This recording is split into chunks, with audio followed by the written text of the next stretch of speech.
ویور آج کا جو ہمارا ٹاپک ہے وہ ہے اللہ کا مطلب کیا ہے۔ چلتے ہیں اپنے ٹاپک کی طرف سے۔ پہلے آپ سے ریکویسٹ ہے کہ آپ نے میرے چینل کو سبسکرائب، لائک اور شیئر کر دیں۔ متعدد اور مختلف الہیات اور معبودوں یا مالکوں کے اس تصور کے ساتھ ہمیشہ سے انسانوں میں اس پوری کائنات کے ایک پیدا کرنے والے خالق اور مالک کے وجود کا عقیدہ بھی موجود رہا ہے۔ قرآن کریم میں جہاں یہ بات بیان ہوئی ہے کہ ہر طرح کے نفع و نقصان کا اصل اختیار بھی صرف اللہ تعالیٰ ہی کے ہاتھ میں ہے، وہاں زیادہ زور اس بات پر دیا گیا ہے کہ زمین و آسمان کا بنانے والا، روئے زمین پر زندگی کو وجود میں لانے والا، کائناتی قوتوں، ہوا، بجلی، پانی، بارش، پہاڑ، سمندر، نظام شمسی وغیرہ کا پیدا کرنے والا اور انہیں مقرر قوانین کا پابند کرنے والا اللہ اور صرف اللہ ہے۔ اللہ کے ساتھ دوسرے الہ بنا لینے والوں میں سے کسی نے بھی کبھی کسی الہ کو مدرجہ ذیل بالا کام کرنے والا نہیں مانا۔ ان سب سے برتر الہ بلکہ واحد الہ کا تصور یا خیال اول تو ہر انسان میں فطری طور پر پایا جاتا ہے۔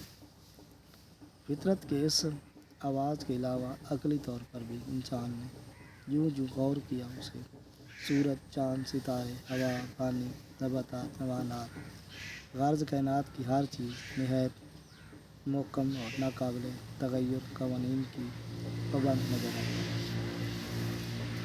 یہ قوانین مقرر کرنے والا کون ہے؟ کوئی اسے کسی نام سے پکارے مگر اس کے ہونے سے انکار ہرگز نہیں کیا جا سکتا، کیونکہ کائنات کا ایک ایک ذرہ اس کے قوانین کی گرفت میں ہے، اور انسان جیسے جیسے علم، اشیاء یا سائنس میں ترقی کرتا جاتا ہے اسے ان طبی قوانین کے پیچھے کسی نہایت زبردست علم اور طاقتور ارادے والی ہستی کا ہاتھ کار فرما نظر آتا ہے۔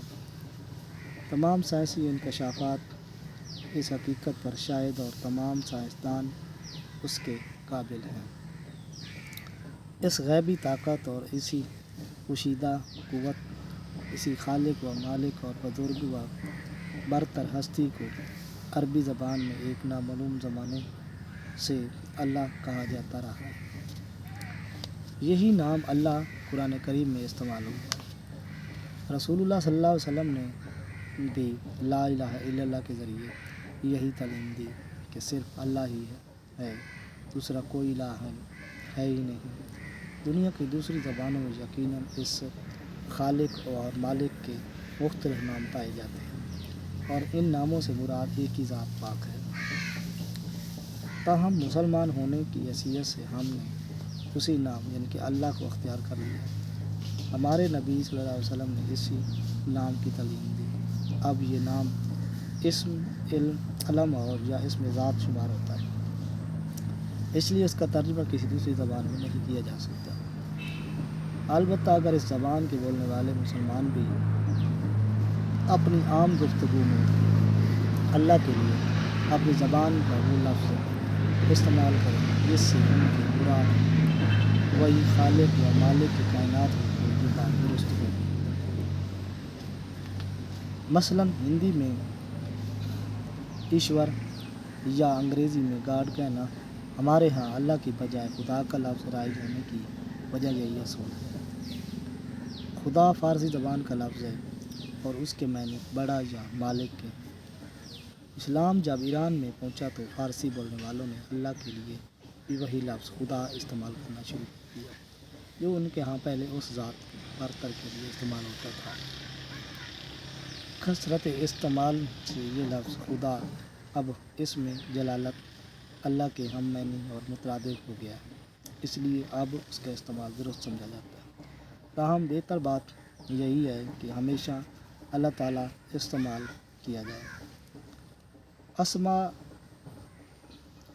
اللہ الحسنی، اللہ تعالیٰ کے پیارے نام۔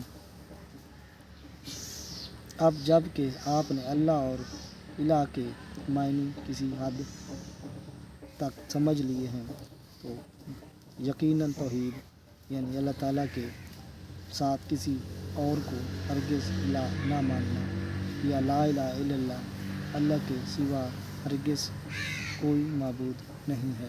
آج تک اتنا ہی، نیکسٹ ویڈیو ملتے ہیں۔